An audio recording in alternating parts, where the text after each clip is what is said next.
Now, let me invite you to session 자, 4. 그러면 이제 This session 세션 focuses 4 on 파트 A를 시작하겠습니다. 저희 세션 4는 of national statistical system 국가 통계 체계가 위기에 대응하는 방법에 대해서 논의를 하겠습니다. 저희가 이번 세션 4 파트 A의 좌장을 소개하겠습니다. 그랜트 캐머런 님이신데요. SDSN의 테마 리서치 네트워크를 관장하고 계시는 의장님이십니다. 혁신적인 접근법을 통해서 글로벌 사우스에 있는 국가들에게 실무 업무 프로그램을 제공하고 데이터를 개선하는 역할을 하고 계십니다.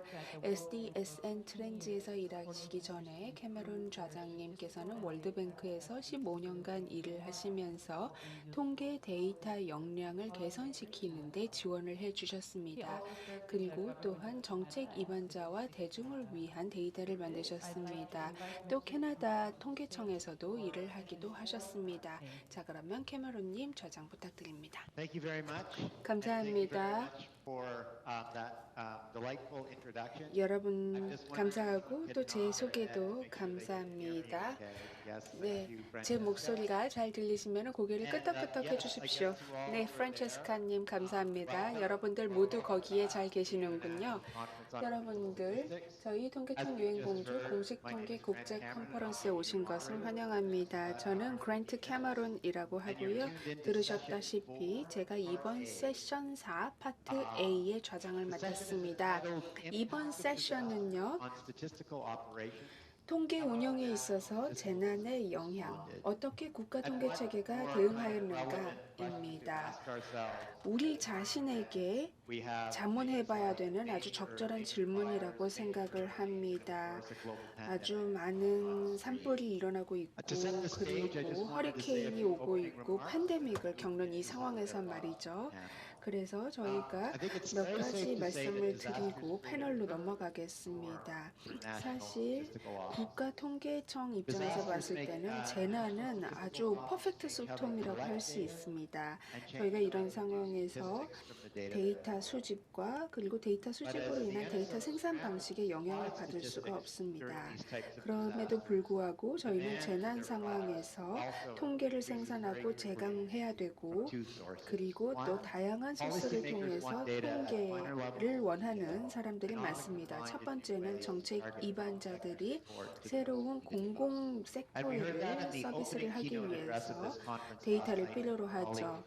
어제도 저희가 WHO에서 기조 연설을 해주셨는데요. 모든 보건 정보 그리고 납세 정보 등을 서로 연결하려는 그런 시도를 한다고 하셨는데 많은 정책 입안자들이 바라는 바입니다.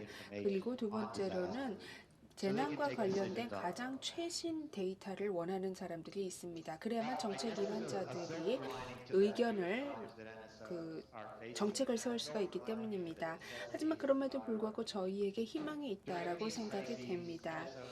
이런 위기 상황에서 국가 통계 기관들은 다양한 데이터 생산 방식을 찾아서 정책 입안자들의 니즈에 대응을 합니다.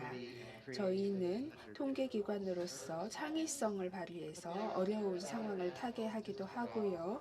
그리고 또 다른 국가통계청이나 혹은 글로벌 통계 커뮤니티와 함께 지식을 공유하고 경험을 공유합니다. 이렇게 서로 협업을 하면서 저희의 프로세스나 방식을 적용을 시켜가는 것이죠. 자, 그런 의미에서 저희는 오늘 4분의 연사의 발표를 들으려고 하며 3가지 국가의 관점을 듣겠습니다. 첫 번째로 칠레, 두 번째로 베트남, 그 다음에 자메이카의 세계를 들어보겠습니다. 그리고 이 3 국가들은요. 특히나 어떤 특정한 자연 재해에 노출이 되어 있는 국가이기도 하고 여기에 더해서 글로벌 팬데믹까지 겪어온 국가들입니다. 자, 그러면 페울치님께서 국가통계기관들이 UNSD와 월드뱅크와 통합해서 한 조사가 있는데 이 조사의 결과도 들려주실 것으로 생각이 됩니다. 그리고 나중에 오후에 세션 4B에 대해서 들으시게 되면은요. 좀 더 저희가 프란체스카님이 말씀하신 것들에 대해서 훨씬 더 심도 있게 발표자들이 발표를 해줄 것으로 생각이 됩니다. 자, 그러면 프란체스카님을 바로 모시도록 하겠습니다. 감사합니다. Thank you so very much, Grant, and I'm delighted to be part of this panel and to have our dear colleague Grant as a 저도 패널에 참여하게 되어서 정말 기쁘게 생각합니다. 우선 말씀하신 것처럼 주제를 좀 소개해 주셨는데요. 현재 공동으로 세계은행과 저희가 진행을 하고 있습니다. 또한 highlighting some of the findings. 이런 연구 결과에 대한 또 다른 그런 발표가 아마 오후에 진행이 될 것입니다.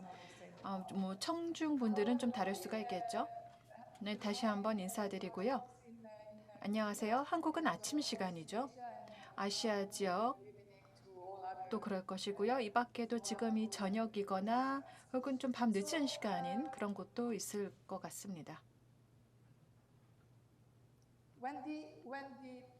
Sorry, there is some delay in. 죄송합니다. 좀 There is some delay in the 딜레이가 있는 것 같습니다. 좀 연결이 원활하지 않은 것 같은데요.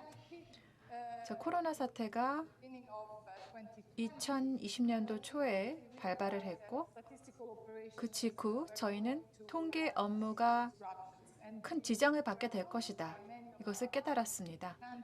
그래서 저희가 국가와 그리고 국제 커뮤니티의 많은 파트너들에게 다가갔고요.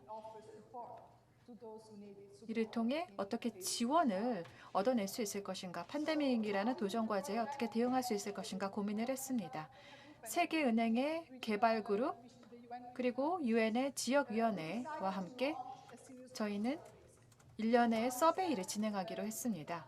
그 목적은 이 글로벌 팬데믹의 영향을 파악하고 더 나아가 통계위원회에 정보를 제공하는 것이었습니다. 공여국 그리고 개발 파트너들에게 이런 정보를 제공해서 어떻게 하면 굉장히 필요한 기술적 그리고 재무적인 지원을 동원할 수 있을 것인가에 대한 좀 해답을 얻고자 했고요. 또한 장기적으로도 필요한 지원을 동원할 수 있는 방안에 대해서도 이를 통해 고민을 해보고자 했습니다. 저희가 여러 상이한 여러 팀들을 커버를 했는데요. 그래서 저희가 그렇다면 또 얻고자 한 어떤 교훈이라고 해야 될까요? 그것은 무엇일까요? 대면 데이터 수집에 팬데믹이 어떤 영향을 미치는지 알아보고자 했고요. 그리고 이제 사무실 자체를 폐쇄하게 되었으니까 재택근무에 미치는 영향, 그리고 주요 통계 프로그램의 지속성, 서베이와 센서스를 의미하는 것이죠. 그리고 각국의 또한 통계청이 단기 통계를 생산하고 그리고 데이터를 공표하는 그런 능력에 대한 영향을 알아보고자 했습니다. 또한 국가들이 새로운 데이터 수요에 어떻게 대응하는지 보고자 했고요. 특별히 취약계층과 같은 어떤 특별한 그런 인구계층에 대한 데이터 수집엔 어떤 어려움이 있는지 알아보고자 했습니다. 새로운 데이터 솔루션의 활용에 대해서도 알아보고자 했고요. 그리고 ICT에 대한 준비도가 충분한지 어떠한 그런 자원에 좀 제약이 있는지를 알아보고자 했습니다. 비상계획 그리고 현장에서의 프로토콜에 대해서도 알아보고자 했고요. 마지막으로는 조정, 여러 시스템 간의 조정, 그리고 필요한 파트너십을 만들어낼 수 있는지 또한 이것은 정부 내외를 모두 포함하는 것입니다. 그래서 데이터 수요에 대응할 수 있도록 파트너십을 내외부 이해관계자와 만들어 나갈 수 있는지를 좀 보고자 했습니다. 그렇다면 팬데믹으로 인해서 저희 통계 업무에는 어떤 영향이 있었을까요? 많은 그런 통계청에서 일단 1차 확산이 되고 사무실을 폐쇄한 이후 다시 업무를 재개하기는 했습니다. 그래서 2020년도 10월을 기준으로 보면 사무실을 폐쇄하고 그 다음에 다시 이를 기준으로 다시 사무실을 재개한 것을 볼 수 있습니다. 2021년도 5월 기준으로 봤을 때 보시는 것처럼 오히려 이런 트렌드가 좀 역전되었다. 다시 또 사무실을 폐쇄하고 있다는 것을 알 수 있습니다. 물론 이것은 국가마다 이런 팬데믹이 확산되는 정도가 다르기 때문에 여기에 따른 차이는 있을 것입니다. 대부분의 경우 재택근무를 하나의 솔루션으로 채택하고 있고요. 따라서 그만큼 대부분의 국가에서 재택근무가 대부분의 통계청에 걸쳐서 늘어났습니다. 이런 재택근무는 2021년도 5월에 이르기까지 지속이 되고 있고요. 특히 올해 5월 기준으로 보았을 때 꽤 큰 비중으로 여전히 재택근무를 하는 직원들의 비중이 거의 50%가량을 차지하는 것을 볼 수 있었습니다. 또한 거의 모든 통계청에서 대면으로 데이터를 수집하는 것을 중단을 했고요. 이제 약간 그런 대면 조사가 재개가 되고 있는 실정입니다. 전체 국가의 69%가량이 완전히 이런 데이터 수집을 대면으로 하는 것을 중단했다라고 했는데요. 그래서 어떤 방식으로든 어떤 프로토콜이 있어야 된다는 것을 말합니다. 즉 조사원들을 보호하고 그리고 응답자들을 보호할 수 있는 그런 메커니즘이 필요하다는 것을 보여줍니다. 그래서 대면으로의 그런 조사 방식 이렇게 줄어들었다는 것이고요. 이 밖에도 가장 큰 영향을 미쳤던 이슈 중에 하나가 인구 또 주택 총조사와 관련된 것입니다. 이것은 좀 우려스럽습니다. 왜냐하면 현재 2020년도 기준으로 많은 국가들 또 일부 국가들은 2021년도에 이와 같은 센서스를 계획하고 있던 국가들이 많기 때문인데요. 그렇기 때문에 그만큼 인구 총조사가 사실 굉장히 중요한 데이터 자료원 중에 하나인데 이것이 지장을 받고 있다는 면이 좀 우려스럽습니다. 또한 보고와 관련된 요구사항을 충족시키는 역량, 이런 것도 큰 영향을 받고 있습니다. 큰 지장이 있다는 것이죠. 많은 주요 통계 업무가 큰 지장이 있다는 것이고요. 특히 국가 차원에서 보고하는 그런 역량에 큰 좀 지장이 있었습니다. 이것은 유엔의 지속가능 개발 목표 SDG를 포함하는 것이죠. 코로나 사태가 그만큼 부정적으로 이와 같은 국제 보고 요구 조건을 충족시키는데 좀 지장이 되었다는 것입니다. 48%의 그런 국가들이 거의 이런 요구를 충족시키지 못했다라고 하고요. 약 47%의 그런 국가들이 어느 정도 수준으로는 충족시킬 수 있었다. 그 외에도 심각한 이와 같은 보고 역량에 영향을 받았다라는 그런 국가들이 있습니다.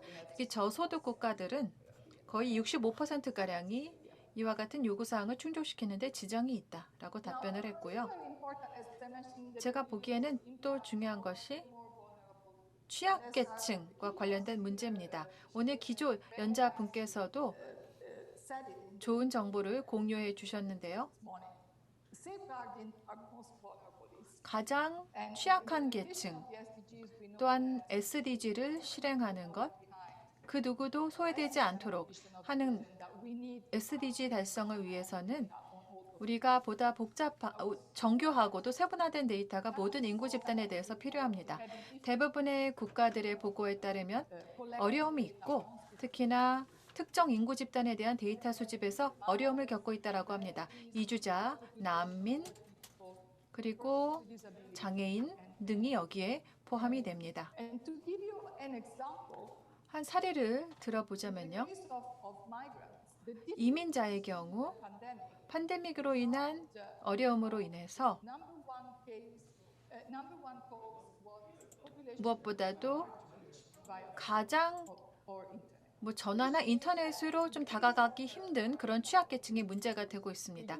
특정 인구 집단의 경우 전화기의 사용이라던가 웹 기반으로 한 서베이가 사실 가장 적합한 솔루션이 아닐 수도 있다는 것입니다. 근데 그렇게 되면 이들 인구 집단에 다가가서 조사하는 것은 더욱더 어려워지고요. 서베이가 중단이 되면 중요한 통계 업무도 그만큼 지장을 받게 되는 것이죠. 그리고 펀딩의 문제로 이런 서베이가 중단되는 이슈도 있습니다.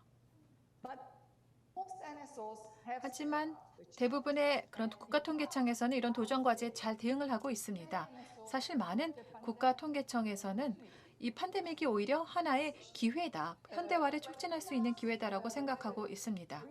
예를 들어 저희가 전반적인 ICT의 준비도에 대해서 물어보면 지난 6개월 동안 큰 변화가 있었다라고 응답을 하고 있습니다. 대부분의 통계청에서 개선이 되었다. 이런 ICT 준비도가 개선이 되었다라고 이야기를 하고 있고요.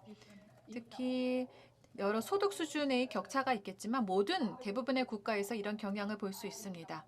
고소득 국가들 그리고 중소득 국가와 같은 경우는 이런 ICT 준비도가 훨씬 더 개선이 되고 있죠. 근데 이러한 트렌드는 사실 저소득 국가의 경우에도 확인이 되고 있습니다. 또한 국가통계청에서는 새로운 데이터 솔루션을 도입을 하고 있습니다. 보다 신속하게 이를 통해 새로운 도전 과제에 대응하고 있죠.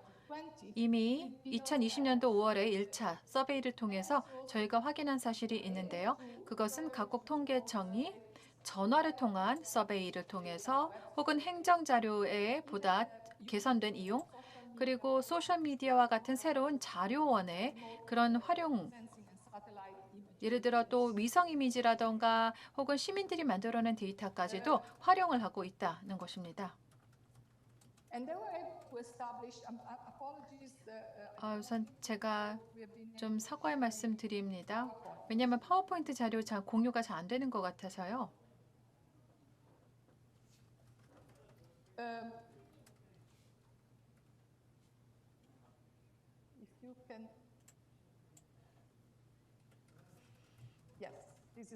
네, 이 슬라이드입니다. 감사합니다.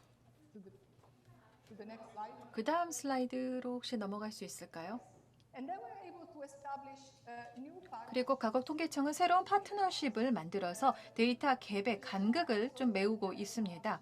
현재 각국 통계청 중에 새로운 파트너십을 체결한 그런 비중을 봤을 때 모든 그런 국가에 걸쳐서 소득 수준에 상관없이요 큰 비중으로 나타나고 있습니다. 물론 고소득 국가의 경우 이런 파트너십을 더 많이 체결하고 있지만요. 저소득 국가, 중소득 국가, 그리고 고소득 국가 모두에 걸쳐 이런 새로운 파트너십의 체결이 높게 나타나고 있습니다. 이런 파트너십은 기술 활용과 관련된 파트너십, 새로운 자료원 접근과 관련된 파트너십, 혹은 새로운 방법론의 개발이나 실행과 관련된 파트너십 등이 있습니다. 대부분의 국가에서 좀 도전 과제가 되는 것이 새로운 파트너십을 만들 때 좀 장애물이 되는 것은 어떤 제도적으로 협업을 할 수 있는 어떤 제도적 기반을 좀 공식화해야 된다. 이런 면에서 어려움이 있다고 합니다. 이런 면에서 좀 역량을 강화하기 위한 지원이 필요한 것이죠. 또 다른 좀 긍정적인 어떤 측면이라고 할까요? 이 위기 상황에서 또 하나 긍정적인 측면이 있다면 데이터가 갖고 있는 중요한 역할이 더욱더 가시성을 띠게 되었다는 것입니다. 따라서 각국 통계청이 이제 정책 입안가들과 한 테이블에 모여서 이런 문제를 논의할 수 있게 된 것입니다. 2020년도 7월에 보면 저희가 물어보았는데요. 각국 통계청에서 정부가 이런 위기 대응에 나가는데 어떤 자문위원회에 통계청에 자문을 구하고 있느냐라고 물어보았을 때 이렇게 응답이 나오고 있고요. 2020년도 말 기준으로 봤을 때 그 비중은 더 늘어난 것을 볼 수가 있습니다. 2020년도 10월 기준으로 코로나와 그 영향에 대한 데이터를 수집하고자 계획이 있는지 혹은 실행하고자 하는지를 물어보았는데요. 물론 이런 모든 것들이 긍정적인 발전 상황이라고 생각합니다. 이 팬데믹으로 인해 오히려 어떤 변환의 과정이 이미 진행 중이었던 변환의 과정이 더욱더 속도를 가속화되었다는 것인데요. 지속 가능성인데 문제가 있습니다. 그러기 위해서는 재원이 필요합니다. 사실 펀딩에 대한 수요는 늘어났고요. 이미 2020년도 10월 기준으로 많은 통계청이 추가적인 외부의 지원이 필요하다. 그래야만 이와 같은 새로운 팬데믹으로 인한 도전 과제에 잘 대응할 수 있을 것이다. 라고 응답을 하고 있습니다.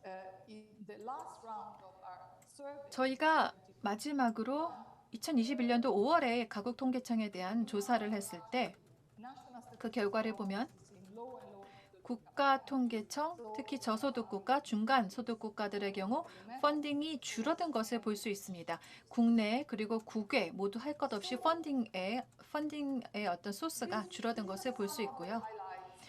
지금 보시는 것은 저희 조사 결과의 하이라이트입니다. 네 번에 걸친 제4차 그런 조사, 통계청 대상 조사를 통해서 알아낸 것인데요. 그렇다면 핵심 메시지는 무엇일까요? 통계 업무에 대한 영향 여전히 지속되고 있습니다. 즉 여전히 통계 업무에 대한 지장이 존재한다는 것이죠. 이중고라고 볼 수 있는데요. 데이터에 대한 수요는 늘어났지만 동시에 통계 업무 자체가 큰 지장을 받고 있습니다.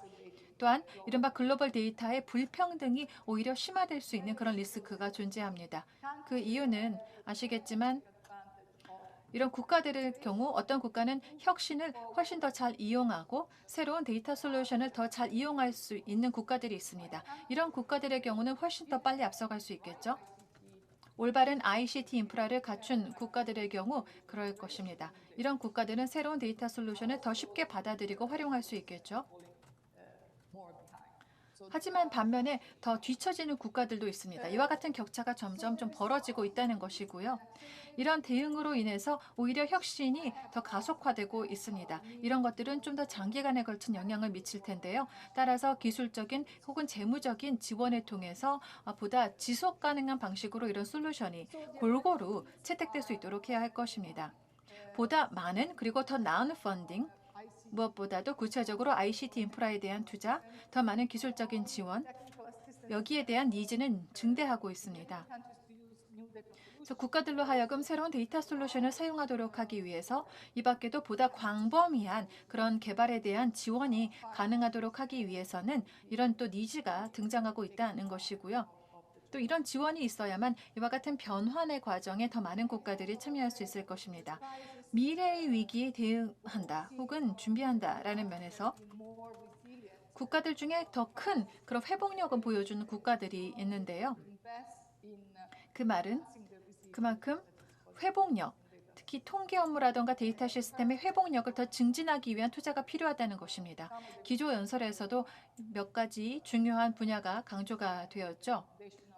예를 들어 기초가 되는 데이터를 강화하는 것, 또한 시민 등록 시스템을 설립을 하는 것, 동시에 혁신을 받아들이고 그리고 국가들로 하여금 이와 같은 이미 가용한 솔루션을 채택할 수 있도록 하는 것 등등이 포함이 됩니다.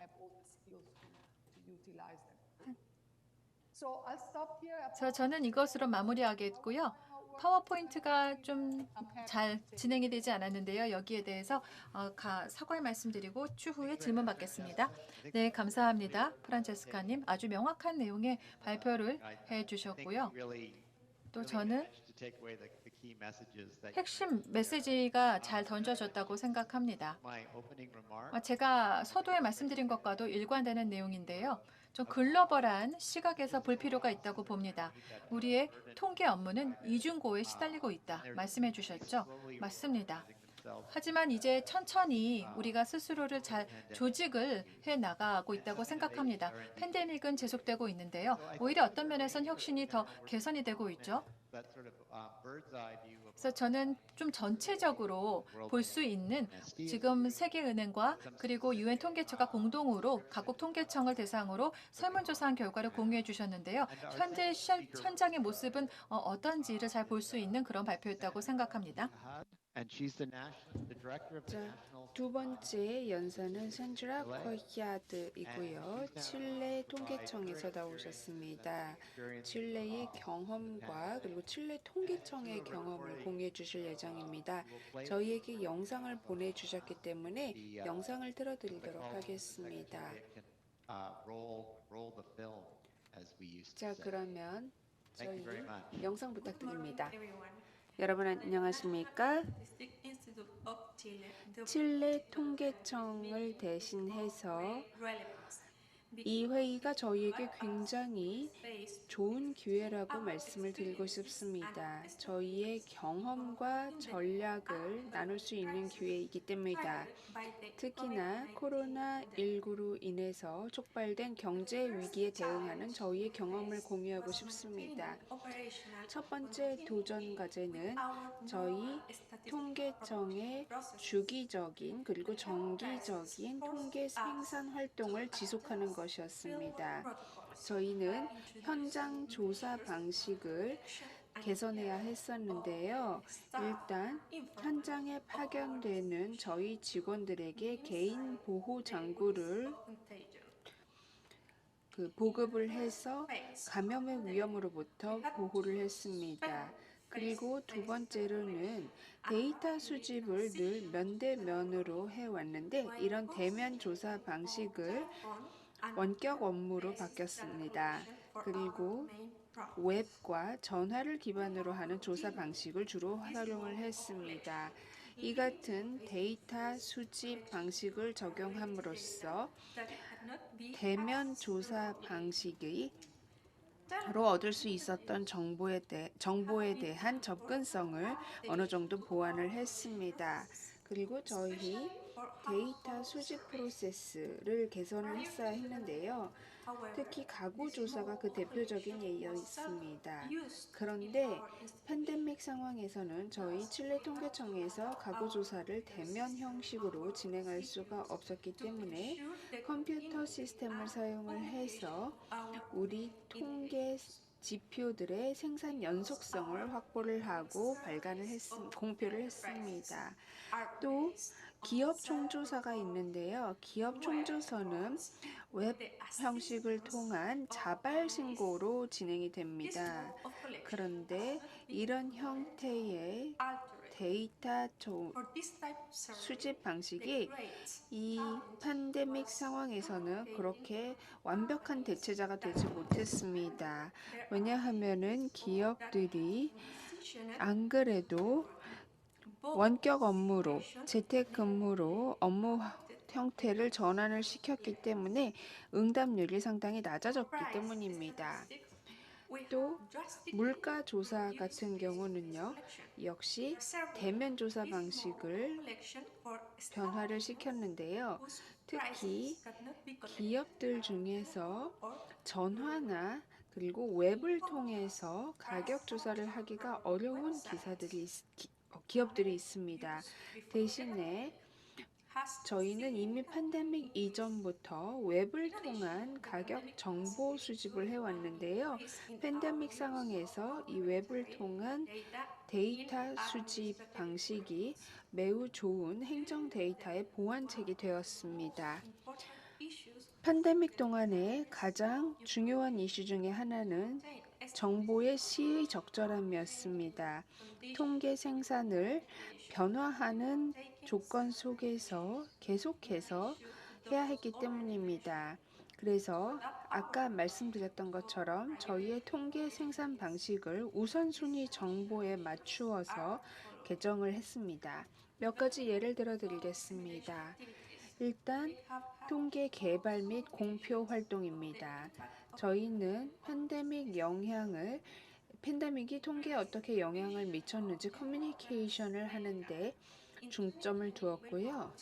그리고 또 2020년에는 질의 정보 플랫폼을 통해서 실제로 코로나가 집중적으로 발생하는 지역을 찾아보았고 사회 경제 데이터를 인구 조사와 그리고 경제 총조사를 통해서 파악을 했습니다.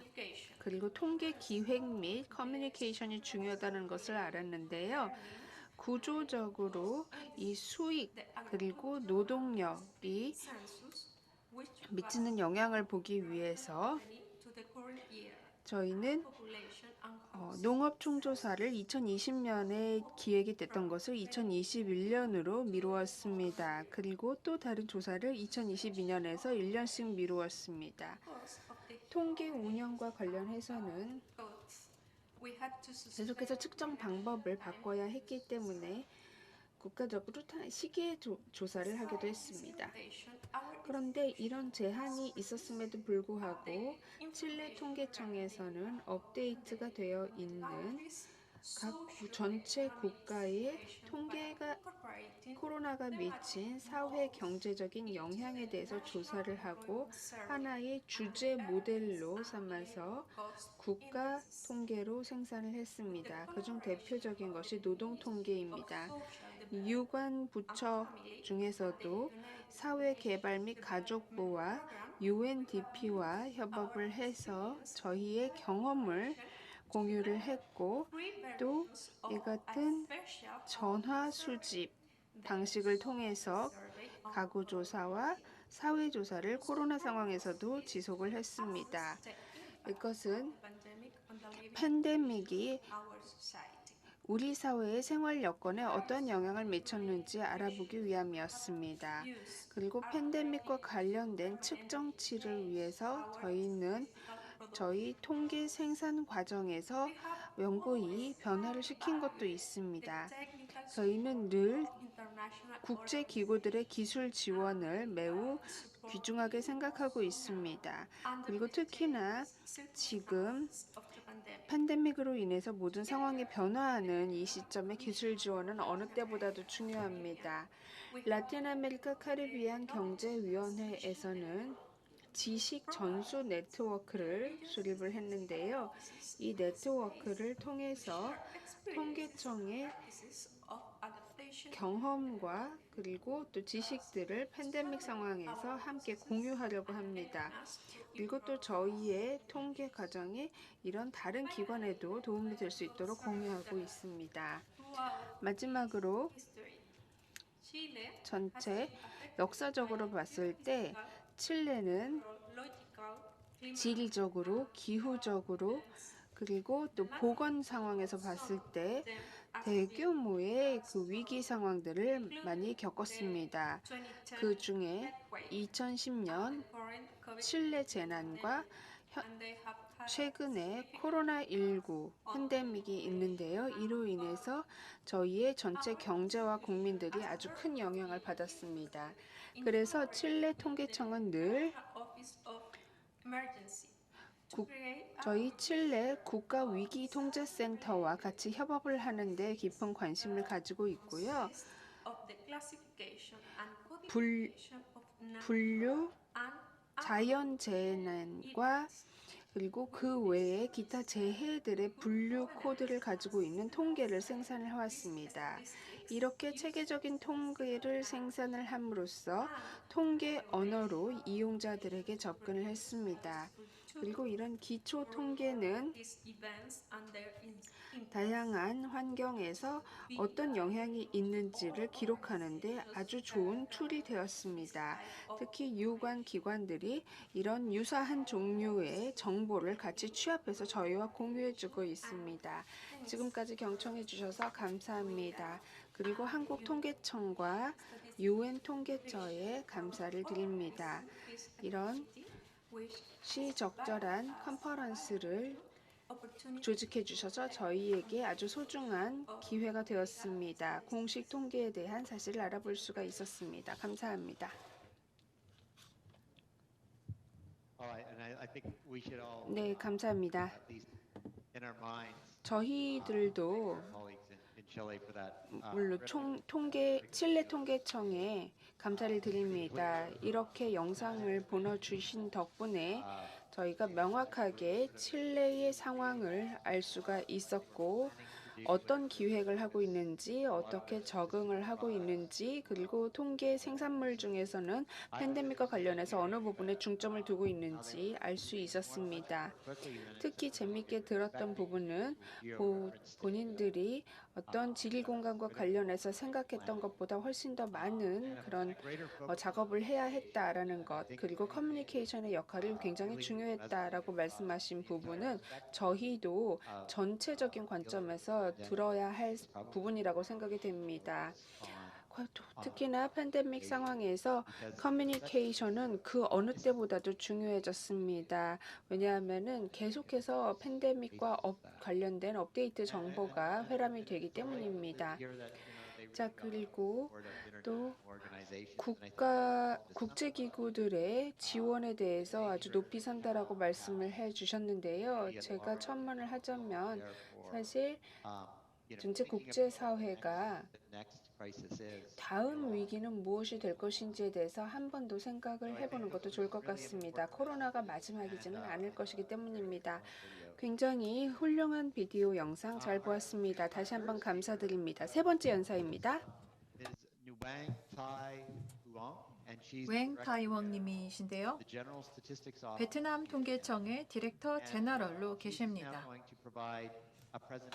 오늘은 베트남의 경험을 공유해 주실 텐데요. 바로 통계청들이 직면한 이중고에 어떻게 대응하고 있는지, 그리고 팬데믹이라는 그런 재난에 어떻게 대응하고 있는지 말씀해 주시겠습니다.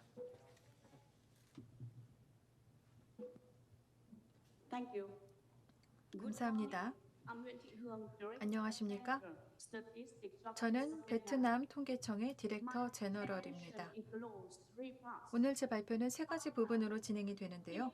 첫 번째로는 통계 활동에 이런 재난이 미치는 영향, 두 번째로는 베트남 통계청 GSO의 대응, 세 번째로는 GSO 베트남 통계청이 국제기구에게 드리는 제안입니다. 자, 그럼 첫 번째 시작을 하겠습니다.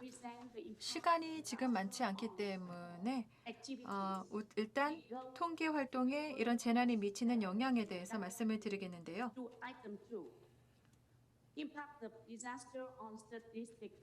우선 통계 활동에 재난이 미치는 영향입니다. 2020년도 저희가 GSO에서는 서베이를 진행했습니다. 그래서 팬데믹과 관련된 중요한 특히 비즈니스와 관련된 그런 활동을 살펴보았고요. 그리고 저희가 코로나 팬데믹의 영향이 기업과 고용과 그리고 임금 수준, 또한 월간 노동력 서베이에 미치는 영향을 한번 바라보았습니다. 그래서 앞서 첫 번째 시간이 없어서 첫 번째 부분은 좀 축소를 하고 두 번째 부분으로 바로 넘어왔는데요. 이를 통해 저희 베트남 통계청에서는 통계 정보 수집을 특히 이런 조사 분야에 대해서 좀 요구사항을 충족시키지 못하는 그런 부분들이 많았습니다. 서베이를 통해서 수집한 통계 정보를 처리하고 그리고 집계하는 것이 일정에 따라서 좀 진행이 되지 못했고요. 이런 수집된 정보의 그런 품질이 저하가 되었고, 이에 따라서 정보에 대한 어떤 검증이나 확인이나 혹은 업데이팅이 훨씬 좀 많은 애로사항을 겪었고 또 시간도 더 많이 소요되었습니다. 이른바 조정 메커니즘이죠. 이런 재난과 관련된 데이터를 제공하기 위한 조정 메커니즘이 시일성 있게 그리고 좀 완전하게 진행이 되지 못했습니다. 따라서 통계 지표와 그리고 재난과 관련된 그런 시스템이 아직 개발이 되지 못했고요. 분석 또한 예측, 방법론이 좀 요구사항을 충족시키는 그런 수준이 되지는 못했습니다. 따라서 보고서와 그리고 연감의 경우를 제외하고는 일부 통계 간행물이 일정에 따라서 좀 공표가 되지 못했습니다. 또한 통계 정보를 공표하는 어떤 형태, 예를 들어 이런 언론 대상으로 한 컨퍼런스 이런 것들이 이제 좀 지연이 되었고요, 보류가 되었습니다. 자, 그러면 베트남의 통계청은 어떤 대응을 했을까요? 첫 번째로는 베트남 통계청 GSO의 역할입니다. 베트남 통계청은 중요한 역할을 맡고 있는데요. 공정하고 정확하고 완전하고 그리고 시일성 있는 통계 정보를 제공한다는 중요한 역할을 맡고 있습니다. 또한 자연재해 그리고 이와 같은 팬데믹의 영향을 평가하는 역할을 맡고 있고요. 더 나아가 단기적으로 그리고 장기적으로 이와 같은 재난이 어떤 영향을 미치는지 서베이를 하고 연구를 하고 분석하는 역할을 맡고 있습니다. 그 다음으로 베트남 통계청의 구체적인 대응 방안을 보겠습니다. 저희는 디지털 문서 관리 시스템을 적용을 했습니다. 또한 특별한 디지털 인증 애플리케이션을 또 적용을 했고요. 이 밖에도 이런 업무 관리 소프트웨어 시스템을 개발하고 온라인 회의 시스템을 또 적용했습니다. 이를 통해 전체 시스템을 전국에 걸쳐서 연결을 하고 이것을 더 나아가서 디스트릭트보다 하부 행정구역별로도 연결을 했습니다. 그래서 운영의 어떤 생태계가 구축이 된 것이죠. 또한 베트남 통계청에서는 이런 전문적인 통계, 가이던스, 지침, 그런 문서를 신속하게 활용을 했습니다. 모든 통계 서베이에 활용을 함으로써 어떤 재난이 발생한 동안 좀 신속한 업무가 되도록 했습니다. 이 밖에도 통보를 했는데요. 바로 통계 정보 수집에 대한 어떤 조치를 적용하는데 이런 통보를 했습니다. 따라서 이런 사회적 거리두기가 실행되고 있는 와중에도 이런 조사 활동이 진행되도록 하였습니다. 또한 사회 경제 분석 모델을 적용해서 이런 굉장한 또 충격이나 혹은 유행병, 감염이 닥쳤을 때 조사를 할 수 있도록 했고요. 그리고 적절한 방법론을 선택을 하고 분기별 경제 성장 시나리오를 업데이트했습니다. 또한 코로나가 발생하기 이전에 어떤 경제 활동의 회복력이라던가 혹은 탄력성을 분석하는 작업을 했고요. 이 밖에도 온라인 트레이닝 코스, 이런 훈련 코스를 조직을 했습니다. 그래서 여러 가지 통계 분석 그리고 예측과 관련된 그런 활동을 하였는데요. 아까 말씀드린 분기별 경제 성장 시나리오를 업데이트하는 것에 더불어서 회복력과 그리고 탄력성입니다. 경제의 회복력과 탄력성을 분석하는 그런 업무를 하였습니다. 또 국제기관으로부터 원격으로 기술 지원을 받는 그런 역할도 하였고요. 통계 정보 공표를 위한 채널을 강화했습니다. 또한 통계 정보 공표의 형태를 보다 다양화해서 동시다발적으로 공표할 수 있도록 하였고요. 이런 부처나 관련 부처의 협력과 관련해서 베트남 통계청은 행정 데이터베이스의 활용을 강화했습니다. 그리고 관련된 조정이나 공유나 교환이나 이런 통계 정보 수집 업무를 온라인 모드로 진행을 하였습니다. 국제 협력 활동과 관련해서 베트남 통계청은 새로운 어떤 환경에 적응하기 위한 조치를 취했는데요. 예를 들어 IT 활용을 보다 활성화한 것이 한 가지 사례입니다. 베트남 통계청은 어떤 학습이라던가 혹은 이제 교수의 형태를 좀 바꿨습니다. 면대면으로 진행했던 것을 온라인 형태로 바꾸었고요. 63개 이런 지역별 통계사무소를 연결을 할 수 있었습니다. 또한 저희 통계청에서는 공무원과 그리고 관리들이 재택근무를 할 수 있도록 장려를 했습니다. 또한 공무원들이 이런 데이터를 원격으로 접속할 수 있도록 했고요. 또한 동시에 이런 보안과 관련된 리스크가 없도록 또 만전을 또 기했습니다. 베트남 통계청은 통계지표, 재난에 대한 통계지표 시스템을 구축을 했습니다. 그리고 지리정보 시스템을 또한 구축을 했는데요. 그 다음으로는 세 번째, 마지막 부분입니다. 베트남 통계청이 국제기구에 드리는 제언입니다. 베트남 통계청의 팬데믹과 그리고 재난 상황에서의 전략인데요. 베트남 통계청은 전략적으로 포괄적이며 시의성 있고 또한 효과적인 협력의 프레임워크를 구축하고자 합니다. 이런 프레임워크는 부처, 관련 부처와 함께 구축을 하게 될 것이고요.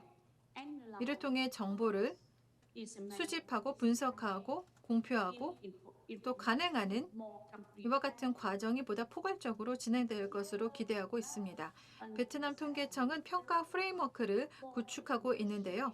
이를 통해 전반적인 정보에 니즈에 대응하고 그리고 동시에 유행병이라던가 혹은 재난과 관련된 정보 니즈에도 대응할 수 있을 것으로 생각을 합니다. 또한 기존의 그런 통계를 보다 개선을 하고 많은 새로운 통계 정보를 개발하고 또 확장하고 더 나아가 특히나 통계 분야에서 정보기술 인프라를 보다 업그레이드 할 수 있을 것으로 기대합니다. 저희가 크게 네 가지 제안을 이런 국제기구에게 드리고 싶은데요. 일단 국제기구는 국가통계청이 새로운 통계 방법론을 개발하고 또 적용할 수 있도록 지원을 해주시길 바랍니다. 또한 새로운 그런 지표를 이를 통해서 통계를 생산할 수 있도록 도와주시길 바라고요. 이 밖에도 교육이나 혹은 역량 구축과 관련된 지원을 통계와 관련해서 제공해 주기를 바랍니다. 역량 구축을 통해서 분석 역량, 그리고 예측 역량, 재난과 관련된 어떤 평가 능력, 이것은 지리 공간 정보도 포함이 될 텐데요. 빅데이터를 활용하고 새로운 자료원을 활용해서 통계 정보를 생산할 수 있도록 이와 같은 역량 구축에 도움을 주시기를 바랍니다. 세 번째로는 지속 가능한 협력 메커니즘을 각 국가 간에 설립해야 하는데요. 각 국가 통계 전문가들 간에 그리고 국가 기관 간에 이와 같은 메커니즘이 필요합니다. 이를 통해 역량 구축을 보다 강화하고 그리고 조기 경보 시스템을 확립할 수 있을 것으로 기대가 됩니다. 비상 대응 어떤 역량도 중요할 텐데요. 보다 포괄적으로 재난이 발생했을 때 이를 포괄적으로 관리할 수 있는 그런 역량이 필요하다고 생각합니다. 경청해 주셔서 감사합니다. 네, 감사합니다. 아주 명확한 내용의 발표였는데요. 감사드립니다. 아주 중요한 제가 보기에는 시각을 제공해 주셨다고 생각합니다. 바로 국가통계청의 경험을 지난 18개월간의 기간에 걸친 어떤 경험을 공유해 주셨죠. 어떤 어려움이 있는지 또 향후에 제언도 해주셨고요. 또한 특히나 제언을 해주신 부분 이를 통해서 우리가 전체 통계 커뮤니티가 앞으로 나아갈 수 있다고 생각합니다. 여기에 대해서 저희 자체적으로 좀 더 논의를 해봤으면 하고요. 이런 지속 가능한 협력을 위한 모델, 국가 간의 그리고 국제기구 간의 이와 같은 그런 메커니즘, 특별히 좀 논의가 필요할 것 같습니다. 또 질문을 혹시 하고 싶으시면 혹은 몇 가지 이슈에 대해서 좀 더 자세히 논의를 하고 싶다라고 하면 챗박스를 통해서 올려주시면 됩니다. 저희 웹사이트 보시면은 챗박스가 있거든요. 줌에도 챗박스가 있나요? 그것은 잘 모르겠는데 제가 알기로는 질문을 올릴 수 있는 이런 장치가 마련되어 있는 것으로 알고 있습니다. 따라서 패널 분들 혹은 청중분들 질문이 있으시면 해주시기 바랍니다. 그 다음 마지막 발표로 넘어가겠습니다.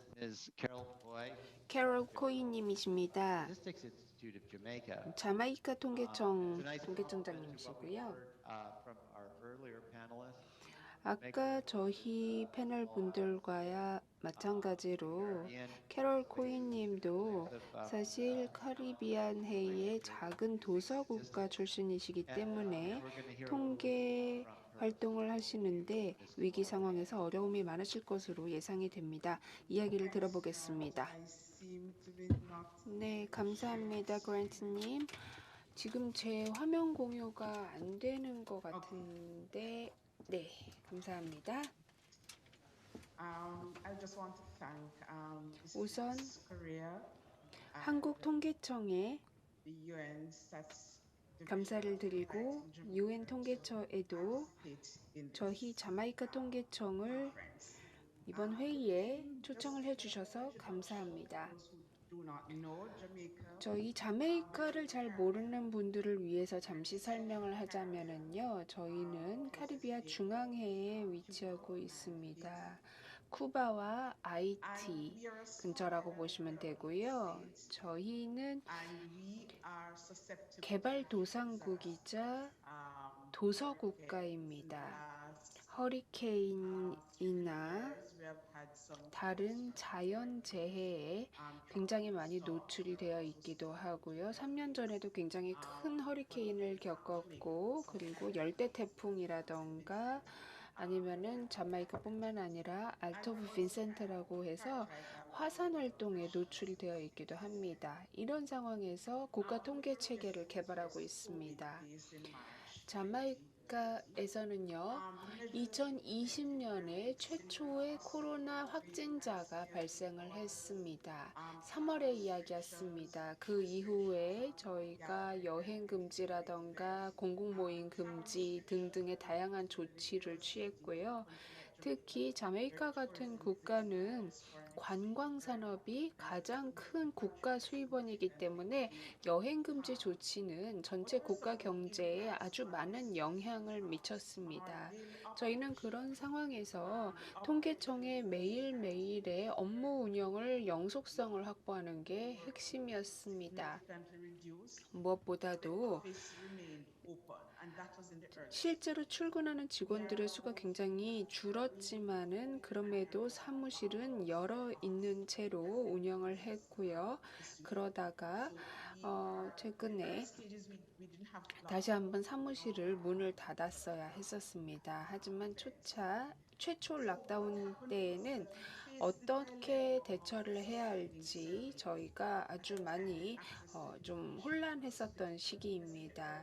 특히나 무엇보다도 위기, 특히나 바이러스 초창기에 그 영향이 어떻게 될지를 몰라서 누구나 정보를 원하는 그 시대에 저희의 통계 조사를 지연을 시켜야 했다라는 딜레마를 안고 있었습니다. 그 예를 들어보면은요, 2020년 4월에는 분기별로 하던 노동조사를 취소를 했고요. 그리고 또 생활환경 조사도 연간으로 실시하고 있었는데 작년에 취소가 되었습니다. 이 생활환경 조사는 저희 자메이카의 빈곤율을 볼 수 있는 중요한 조사였는데 전부 다 취소가 되면서 저희가 오히려 위기에 대한 팬데믹에 대한 상황을 파악하기가 어려워졌습니다. 또 많은 기업들이 팬데믹으로 인해서 폐업을 하게 됨으로써 또 월별 조사하던 소비자 물가 조사도 영향을 받았고요. 그 외에도 정부의 세수도 같이 심각하게 감소를 했었습니다. 아까 말씀드렸지만 호텔과 레스토랑 같은 경우에는 2020년 기준으로 했을 때 54% 수입이 급감했기 때문이고요. 그리고 인구 및 가구 총조사 같은 경우는 2021년에서 2022년으로 1년이 밀렸습니다. 그래서 대부분의 정보는 2022년으로 밀렸고, 그리고 작년 그 예산을 기준으로 봤을 때 저희의 그 인구총조사 같은 전체 조사 예산이 90%로 떨어졌습니다. 특히 많은 저희 통계청 직원들이 재택근무를 하게 됐는데요. 그러다 보니까 IT 인프라를 구축하고 커뮤니케이션 인프라를 구축하는데 예상보다 많은 비용이 추가 지출이 되었습니다. 저희는 도서 국가이기 때문에 사실 IT 인프라가 구축이 안 돼 있어서 재택근무용으로 다시 구비를 하는데 많은 어려움이 있었고요. 또 재택근무를 하려다 보니까 인터넷 연결이 원활하지가 않았고요. 그리고 또 생산성이 떨어지지 않도록 체계를 개발하는 데에도 그 예산을 많이 썼습니다. 이런 상황에서 통계청은 뉴노멀이 된 상황에 적응하며 통계청 운영을 하기 위해서 계속 노력을 했고요. 그리고 현장에서 데이터 수집을 하는 직원들을 위해서 개인 보고 장구를 보급을 해주었습니다. 사실 이 조사를 계속 하는 것이 중요했기 때문에 이렇게 현장에 직원을 파견을 해서 기업 조사를 실시할 수밖에 없었습니다. 자, 그러면 자메이카의 국가 통계 체계는 어떻게 데이터 니즈에 대응을 했는지 말씀을 드리겠습니다. 상황이 워낙 급속도로 변하고 있었기 때문에 시급하게 그리고 시의적절하게 정보를 제공하는 것이 핵심이었습니다. 그래서 전통적으로 데이터 생산하고 분석하던 접근 방식은 더 이상 이런 위급한 니즈를 만족할 수가 없게 되었습니다. 또 이런 위기 상황에서 누구나 빠르게 정보를 원하고 있었는데 빠르게 정보를 제공할 수 없다는 딜레마가 있었기 때문에 비전통적인 접근 방식이 필요했습니다. 그래서 많은 연구기관이나 데이터 생산기관들과 함께 시적절한 정보를 제공하기 위해서 코로나19 영향과 관련된 그런 연구를 하기 위한 조율을 했습니다. 그리고 이런 관련 정보를 정책 기반자들이나 관련 유저들에게 제공을 했습니다. 그래서 이런 활동을 위해서 저희는 코로나19를 위한 국가 연구 어젠다라는 것을 만들었는데요. 이 국가 연구 어젠다는 다양한 영역에 걸쳐 있습니다. 임상실험실, 전염병 감시, 보건체계, 사회경제 분야, 커뮤니케이션이야말로 정말 중요한 부분이라는 걸 현장에서 느꼈고 정보를 공표하는 것뿐만 아니라 어떤 식으로 커뮤니케이션을 하는지가 매일 중요하다는 것을 알았습니다. 그리고 적확한 정책 전달이 필요하다는 것도 알았는데요. 결국 정부가 저희에게 데이터를 원하는 것은 정확한 정책을 수립을 하고 코로나19에 대응을 하기 위한 것이기 때문입니다. 자, 사회경제연구 어젠다라고 제가 썼는데요. 저희 통계청에서 자메이카 보건 웰니스 부와 복지부와 같이 협업을 해서 설정을 했었던 아젠다입니다. 저희는 그 외에도 다양한 범분야적인 이해 관계자들을 저희의 파트너십 네트워크에 포함을 시켰고요. 학계와 민간 분야도 참여를 했고 저희의 1차적인 목표는 적절한 시의성이 있는 정보를 정책과 의사 결정 과정에 제공을 하는 것이었습니다. 무엇보다도 연구 노력이라던가 사회 전체에서 데이터를 생산할 때 대응하는 성과물에 대해서 연구를 하는데 그 연구 과정을 최적화하도록 했습니다. 또 국제 개발 파트너들과도 협업을 했고요. 특정 기관들과 함께 협업을 하면서 조사를 개발을 했고 그리고 또 서로 동일한 그런 노력이 중복되지 않도록 했습니다. 왜냐하면은 저희가 학계와도 협업을 했지만 사실 펀딩을 받을 때에도 학계뿐만 아니라 정부 기관들과 협업을 하면서 더 많은 심도 있는 데이터를 생산해 달라는 요청을 받았기 때문입니다.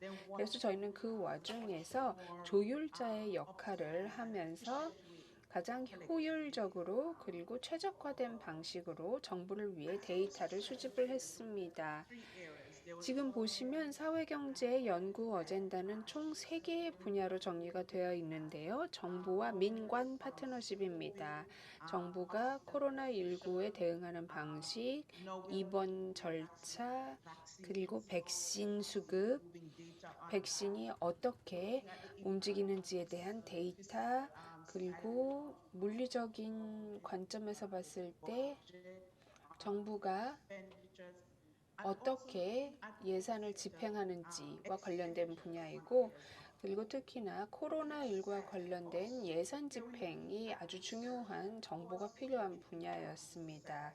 그리고 사회와 가구라고 되어 있는데 코로나로 인해서 가구에 어떤 영향이 미쳤는지를 보는 것입니다. 아까도 말씀드렸습니다마는 빈곤율 조사를 해야 되는데 2021년에 저희가 총체적으로 했어야 했던 조사가 2022년으로 밀렸습니다. 그래서 아주 소규모로 인터뷰이나 가구들을 몇몇 대상으로 해서 전화로 조사를 하기는 했지만 충분하진 않았습니다. 그리고 다음에 코로나19로 인해서 교육에 어떤 영향을 미쳤는지를 파악하는 게 자메이카에서는 아주 중요합니다. 학교가 폐쇄가 되었고 원격 교육이 실시가 되었기 때문입니다. 그래서 아동이 이런 원격 교육에 접근을 어떻게 했는지를 조사를 했어야 했습니다. 대부분의 자메이카 아이들이 지난 1년 동안 인터넷을 사용한다거나 어떤 적절한 기기가 없었기 때문에 교육을 못 받은 것으로 저희가 추정하고 있는데 이것을 어떻게 측정할지도 필요합니다. 그리고 수익에 대한 영향도 필요하죠.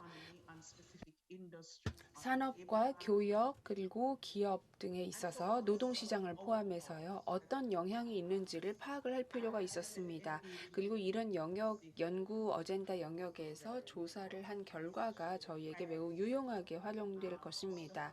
특히 민간 분야와의 협업이 그렇기 때문에 필요하고요. 자마이카에서는요, 최초로 이 코로나 팬데믹 기간 동안 전화 조사를 대표적으로 실시를 했고요. 그래서 모든 국민들이 코로나 바이러스에 대해서 어떤 지식을 가지고 있고 어떻게 인식을 하고 있는지를 데이터로 해석을 했습니다. 많은 자메이카 국가들이 선불 휴대전화를 사용을 하기 때문에 저희가 대표적인 샘플을 확보하는 것이 굉장히 어려웠습니다. 그래서 저희가 통신사와 같이 협업을 해서 모바일 통신사와 같이 협업을 해서 표본을 받았습니다.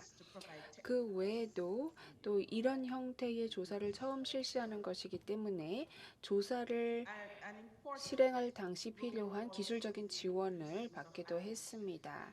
그리고 이 과정에서 행정 데이터 사용이 아주 많이 증가했습니다. 저희가 공식 통계를 생산하기 위해서 다양한 종류의 행정 데이터에 접근을 했고 어떤 상황이 벌어지고 있는지를 파악했습니다.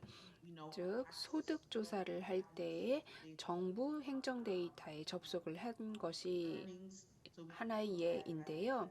이렇게 해서 소득 정보를 수집할 수 있었습니다. 저희가 또 이런 접근법을 택한 덕분에 정기적으로 하던 조사를 다양한 모듈을 혼합을 해보기도 했습니다. 노동조사를 통해서 많은 지표를 활용을 했고 또 코로나가 어떻게 노동시장에 영향을 미쳤는지를 지표로 정리를 했고요. 산업별로도 정리를 했습니다. 그리고 또 가구소득이 어떻게 영향을 받았는지 가계소득 중에서도 직업은 특히나 기술이 크게 필요하지 않은 직업군은 어떤 영향을 받았는지를 조사할 수 있었습니다. 그리고 통계청이 조율자의 역할을 했다라고 말씀을 드렸는데요. 아직까지도 국제개발 파트너 기관들과 함께 협업을 하고 있기 때문에 저희가 이 연구 어젠다는 조금 더 연구를 할 필요가 있다고 생각이 됩니다. 이렇게 해서 여러분들께 저희가 어떻게 코로나 영향에 대응을 했는지 말씀을 드렸습니다. 감사합니다. 네, 감사합니다, 캐롤님. 굉장히 명확하고 그리고 잘 정리가 된 도서 국가의 케이스를 들을 수가 있었습니다. 통계 프로젝트와 프로그램을 어떻게 조정을 하면서 위기 상황에서의 새로운 협업 방식에 적응을 했는지 재미있게 들었습니다. 국가 연구 의제를 설정하셨다는 게 흥미로웠는데요. 그 중에서 주제 하나에 제가 좀 집중을 해서 보았습니다. 제가 관련해서 나중에 패널리스트 분들께 질문을 드릴 텐데 누구든지 관심이 있으시면 같이 이야기를 하시길 바랍니다. 국가적인 차원에서 보면 더 많은 범분야적, 범부처적, 그리고 학계와의 협업, 연구 주제 등의 협업이 일어나는다는 증거가 많습니다. 또 한 가지 흥미로운 사실은요. 일단 팬데믹이 끝나고 나면 나중에 미래의 뉴노멀이 어떤 형태가 될지는 모르겠습니다만은 팬데믹 이후의 시대에 지금 위기 상황에서 수립이 된 통계 커뮤니티의 협업 관계를 어떻게 계속 지속할 수 있을까? 항상 이런 질문을 하게 됩니다. 정책적인 도전 과제나 아니면 새로운 애로사항은 늘 발생하기 마련일 것이고 저희가 팬데믹 상황에서 이에 대응하기 위한 다양한 해결책과 관계를 수립을 했는데 팬데믹 이후에는 또 어떻게 할 것인가? 이것이 또 하나의 기회가 되어서 저희가 협업 아젠다를 개발하는 기회가 될 수도 있을 것 같거든요. 이 부분에 대해서는 칠레, 베트남, 자메이카에서 전부 다 포괄적이고 시의적절한 데이터의 중요성에 대해서 이야기를 하셨고 협업에 대해서도 말씀을 하셨고요. 자메이카에서 아주 훌륭한 발표를 해 주셨어요. 그리고 또 국제사회에서의 역할, 그리고 또 다양한 협업, 그리고 자메이카 국가 내부적으로 수립을 했었던 새로운 협업 체계, 이런 것들도 말씀을 하셨는데요. 국제사회 혹은 더 큰 의미에서의 통계 커뮤니티는 어떤 식으로 과거와 비교했을 때 변화해야 할까요?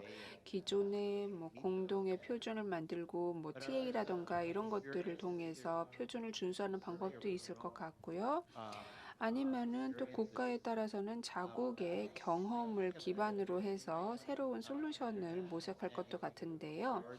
그런데 국제적인 입장에서 봤을 때 우리의 공조된 노력의 방향성은 무엇인가? 라는 질문을 해야 될 것 같습니다. 팬데믹에 대처한 경험을 기반으로 우리는 향후 어디로 가야 할까요? 물론 가이던스를 만드는 방법도 있을 것 같고요. 혼합 모드라던가 새로운 방법론을 통해서 어떻게 조사를 할 것인가 이런 것도 생각해 볼 수 있을 것 같고요. 좀 더 기민하게 국제사회가 움직여야 될 것 같은데요. 제가 누군가를 지명하지는 않겠습니다. 누구든지 손을 들어주시거나 그리고 또 이 답을 해주시면 되겠습니다. 국제적으로 어떻게 더 지원을 할 수 있을지, 그리고 이런 협업 체제, 협업 메커니즘을 어떤 식으로 독창적으로 국가 수준에서 개발을 할 수 있을지 코멘트를 부탁드립니다. 네, 감사합니다. 저 자메이카의 캐롤입니다. 자메이카의 경우에는요. 저희가 지금 현재 국가 통계 체계를 개발하고 있는 도중입니다. 그래서 이 국가 통계 체계를 개발하면서 발전을 할 수 있는 기회가 될 거라고 생각을 합니다. 지금 보면 기업조사도 그렇고 지금 현재 국가통계청에서 굉장히 많은 프로세스들을 개발을 하고 있는데 이것이 좋은 기회라고 생각을 합니다. 저희가 이 프로세스를 지속적으로 발전을 시킬 거고요. 그리고 저희에게 중요한 부분 중에 하나가 특히 의회입니다. 의회로부터 지지를 받고 승인을 받아야 하는데요. 이 국가통계체계가 국회의 승인을 받으면 지속적으로 발전할 거라고 기대를 하고 있습니다. 네, 좋습니다. 어떻게 보면 그 아젠다의 타임라인이 아주 중요할 것 같은데요. 또 한 가지 중요한 사실을 공유를 해 주셨고 또 조직의 업무 문화라던가 이런 거를 고려했을 때 통계 기관에서 고려할 부분이 많은 것 같습니다. 시간이 다 되어 가는데요. 프란체스카 페루치님 혹시 마지막으로 하실 말씀 있으실까요? 지금 서베이 결과를 공유해 주셨습니다. 지금 두 가지 질문을 드렸는데 이와 관련해서 말씀해 주실 수 있을까요?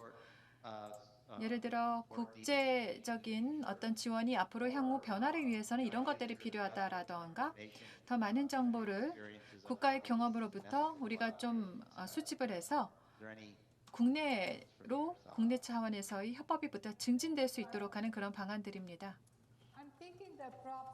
제가 생각해 보니까 이런 협업이나 혹은 NSO의 역할의 어떤 변혁, 이것은 이미 SDG로부터 시작되었다고 봅니다. 왜냐하면 SDG, UN 지속가능 개발 목표, 이것이 나오면서 사실 각국 통계청들이 훨씬 더 좀 노력을 하고 그리고 협업을 하고 또한 어떤 조정자 혹은 브로커로서의 역할을 더 강화하기 시작했기 때문입니다. 그런데 팬데믹이 발발하면서 보다 긴급하다라는 경각심이 좀 생겼죠. 따라서 더욱더 많은 혁신을 우리가 받아들여야겠다. 라는 노력이 가속화가 된 것입니다. and establishing new partnerships. 새로운 파트너십을 만들고 또 새로운 협업을 정부뿐만 아니라 민간 분야와까지도 증진해 나가는 이런 좀 변화가 더 가속화된 것입니다. 그렇다면 이제 어떻게 하면 보다 지속 가능한 방식으로 이전의 상태로 돌아가지 않고 팬데믹이 종식이 된다 하더라도 이전으로 돌아가지 않고 어떻게 하면 기존의 이런 성과를 한층 더 배가할 수 있을까요? 통계 전체 커뮤니티에 걸쳐서 아시겠지만 저희는 좀 속도가 느렸습니다.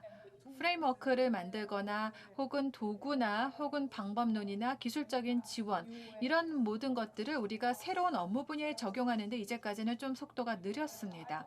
하지만 이제는 보다 민첩하게 움직여야 합니다. 전화를 기반으로 한 서베이나 혹은 시스템 전반에 걸친 어떤 협업이라던가 대체 자료원을 활용하는 것 이런 것들을 우리가 기다렸다가 하는 것이 아니라 프레임워크가 완료가 된 다음에 완성된 다음에 하는 것이 아니라 좀 균형을 찾아서 민첩하게 움직이면서도 필요한 지원을 국가들에게 해주어서 이런 새로운 것들을 충분히 활용할 수 있도록 해야 합니다. 새로운 그런 솔루션을 어떤 정규적인 데이터 생산의 일부로 편입을 시켜서 봐야 한다는 것이죠. 국가들이 워낙 빠르게 움직이고 있고요. 많은 국가들은 이런 기회를 또 활용을 하고 있습니다. 많은 파트너들 또 국제사회도 제가 보기에는 이전보다는 약간 더 빠른 속도로 움직이면서 필요한 균형점을 찾아가고 있는 것 같습니다. 그러면서도 품질은 유지해야 할 것이고요. 네, 감사합니다. 아주 좋은 그런 인사이트 공유해 주셨습니다. 자, 그럼 이것으로 마무리하겠는데요. 혹시 패널분들 중에 더 발언하고 싶은 분 계실까요? 제가 보기에는 두세 가지 정도 키 메시지를 한번 확인해 봤으면 합니다.